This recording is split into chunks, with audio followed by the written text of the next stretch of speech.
अस्सलाम वालेकुम रहमतुल्लाहि व बरकातुहू। तो आज से हम स्टार्ट कर रहे हैं टॉपिक नंबर 59।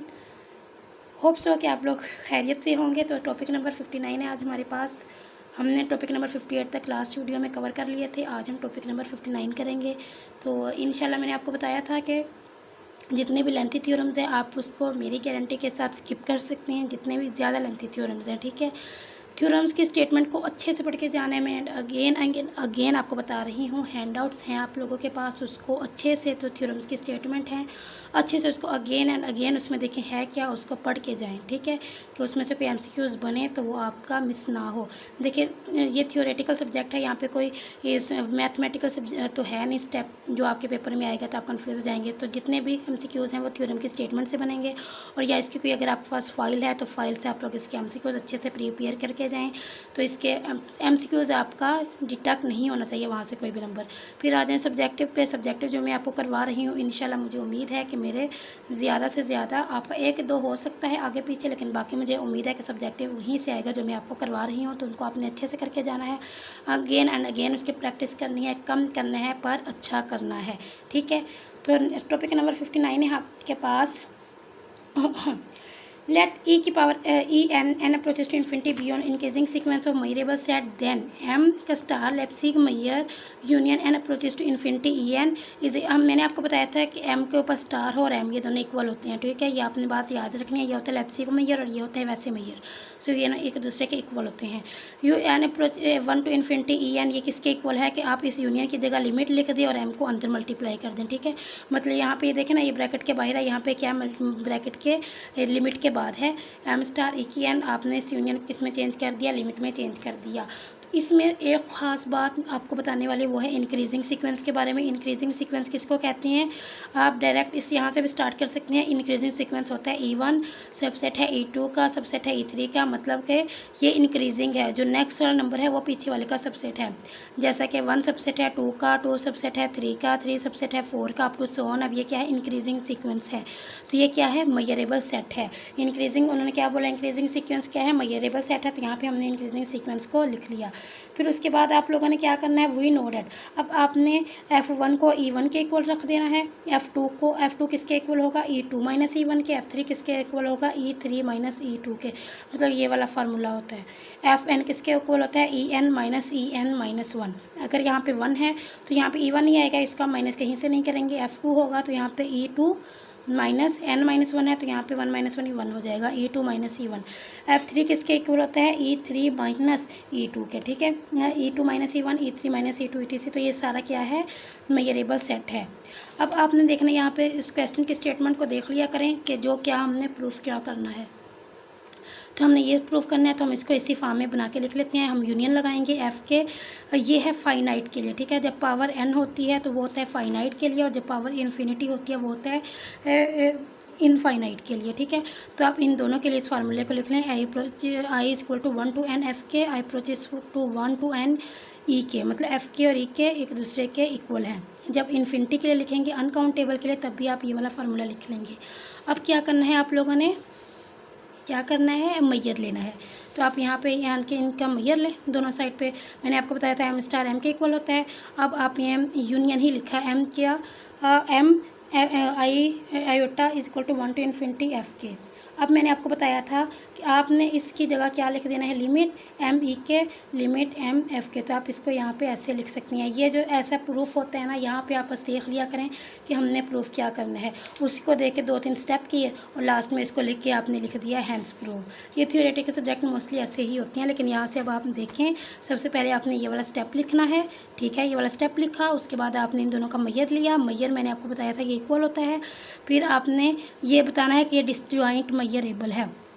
अब limit iota equal to 1 to infinity m e k किसके इक्वल होता है, लिमिट ये सम हो और इधर लिमिट हो, ये भी एक दूसरे के इक्वल होते हैं। यहाँ पे यूनियन लगा दें, वो भी इसके इक्वल होता है, n approaches to infinity m f के। तो आप इन दोनों का मैयर लेंगे तो आपका यही वाला प्रूफ बन जाएगा। थोड़ा सा कम इम्पोर्टेंट है नहीं, बल्कि ज़्यादा इम्पोर्टेंट है। देखें, ये थोड़ा सा प्रूफ है, तो ये पेपर में आ सकता है, तो इसको आपने अच्छे से करना है। सबसे पहले आपने इंक्रीजिंग सीक्वेंस लिखना है, लिख लिया। फिर आपने FN एक वैल्यू दे दी, आपने E1 E2 minus E1 E3 minus E2 ये लिख लिया। फिर उसके बाद आपने ये FK और EK को एक दूसरे के इक्वल रखा। क्यों? हमने ये वाली चीज़ बनानी है, ठीक है। ये वाली चीज़ बनाने के लिए हमने इनका क्या लेना है? यूनियन। फिर इसी चीज़ को बनाने के लिए यहाँ पर M भी है, तो इसलिए हम यहाँ पर इसका M लेंगे, ठीक है। M लेने के बाद फिर आपने बस ये स्टेप लिखना है कि M EK M FK के इक्वल होता है। यहाँ पे लिमिट, यहाँ पे ये देखें, यहाँ पे एक साइड पे लिमिट है और एक साइड पे यूनियन है, तो आपने यहाँ पे यूनियन लिख लें या सम लिख लें। फिर लास्ट में आपने इसी चीज़ को लाकर प्रूफ कर देना है जो हमने स्टार्ट में प्रूफ करनी थी।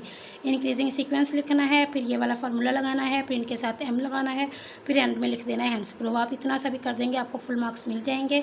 वीडियो वाले अक्सर इस चीज़ को नोट करते हैं कि टाइम कम होता है, तो अगर आप एक स्टेप मिस करके आंसर भी लिख देंगे तो आपको इसके मार्क्स वो दे देते हैं। मेरा अपना एक्सपीरियंस है वीडियो में ये वाला। तो अक्सर मेरे पास टाइम कम होता था तो मैं लिख देती थी due to short time period, तो मैं फिर नीचे आंसर लिख देती थी, तो मुझे इस चीज़ के मार्क्स मिल जाते थे। मुझे मार्क्स मिले हुए हैं, तो इसलिए मैं आपको बता रही हूँ। तो आप भी वहाँ पर देख लें, due to short time period, आपके पास टाइम पीरियड कम है, तो आपका पीरियड टाइम ओवर होने वाला है, तो आप जस्ट आंसर में लिख दें। लिखने के बाद आप लिख दें हेंस प्रूफ, तो वो मार्क्स दे देते हैं आपको, क्योंकि वो स्टार्ट में देखते हैं कि आपको आ रहा है या नहीं आ रहा। आपने स्टार्ट वाले स्टेप्स अच्छे से कर देना, तो वो आपको उनको आइडिया हो जाता है और वो आपको मार्क्स दे भी देते हैं। ओके, नेक्स्ट हमारे पास टॉपिक नंबर 60 EN। अब ये डिक्रीजिंग सीक्वेंस है। डिक्रीजिंग सीक्वेंस को आपने, ये डिक्रीजिंग सीक्वेंस में, ये मैं आपको एक बात बता दूँ, MCQs में 100% आएगी।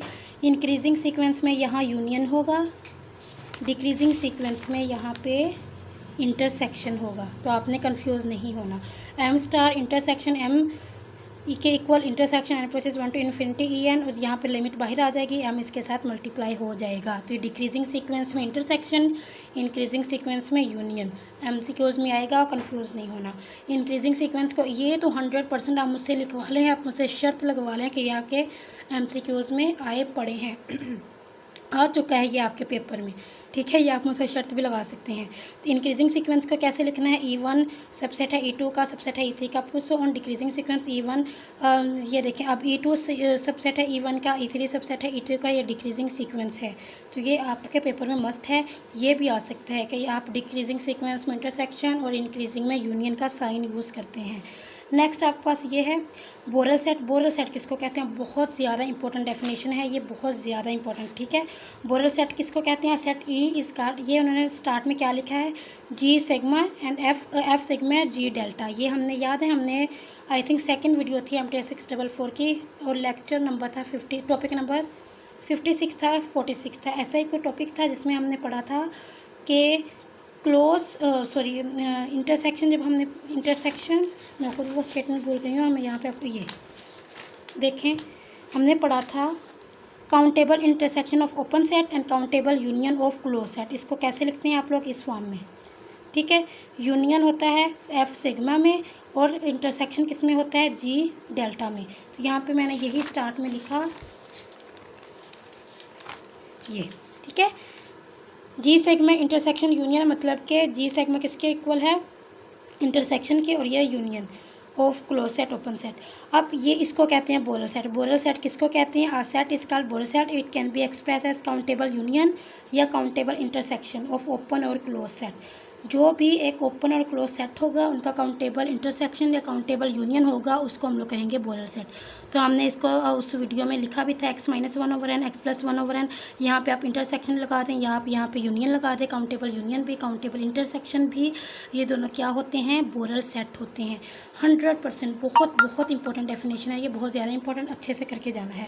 फिर है बोरल मैयर स्पेस, ये आपसे एक MCQs में आता है R बीटा M, जिसमें ये 3 होते हैं, वो होता है बोरल मैयर स्पेस। रट्टा लगा ले, 3 वाला क्या होता है? बोरल मैयर स्पेस। लेप्जिग मैयर, आप बोरल सेट B को ही क्या कहते हैं? बोरल मैयर सेट का स्पेस कहते हैं। क्या? जब उसमें ये हो, R हो, बीटा हो, M हो, ये 3 हो, तो वो क्या होता है? बोरल मैयर स्पेस। ओके, नेक्स्ट है हमारे पास थ्योरम एवरी बोरल सेट इज़ मैयरेबल। इसको प्रूव करना है। आप बोरल सेट किसको कहते हैं? बोरल सेट के किसको कहते हैं? ये यहाँ पे हमने पढ़ा था काउंटेबल इंटरसेक्शन या काउंटेबल यूनियन ऑफ क्लोज और ओपन सेट। तो आपको पता है हर ओपन सेट और हर क्लोज सेट क्या होते हैं? Measurable. Countable union, countable intersection of close या ओपन सेट वो भी क्या होते हैं? मेजरेबल। तो जब ओपन क्लोज सेट ये भी मेजरेबल है, काउंटेबल यूनियन काउंटेबल इंटरसेक्शन ये भी मेजरेबल है, तो कैसे हो सकता है कि बोरल सेट मेजरेबल ना हो?